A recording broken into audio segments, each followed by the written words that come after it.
Ramagundam 41వ division ప్రధాన నాలాను పునర్నిర్మించాలని division corporator మార్కపురి సూర్య కోరారు.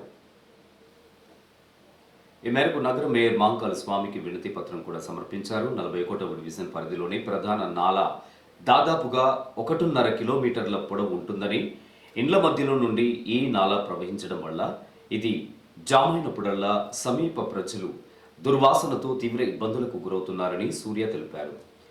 మొన్నటి ప్రజా పాలనలో 41వ డివిజన్కి నాలా శుద్ధి చేసే అవకాశం రాకపోవడం వల్ల మేయర్ ప్రత్యేక శ్రద్ధ చూపి 41వ డివిజన్లోని నాలాను శుభ్రం చేయడానికి శానిటేషన్ విభాగానికి ఆదేశాలు జారీ చేయాలని కోరారు. అలాగే 30 సంవత్సరాల క్రితం నిర్మించిన ఈ నాలా అనేక మూల మలుపుల వద్ద డ్యామేజ్ అయిన నేపథ్యంలో పునర్నిర్మాణం దిశగా చర్యలు చేపట్టాలని మేయర్కు విజ్ఞప్తి చేశారు.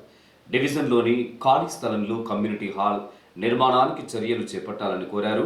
ఈ అంశాలపై రామగుండం మేయర్ మాంకాల స్వామి సానుకూలంగా స్పందించినట్లు సూర్య తెలిపారు.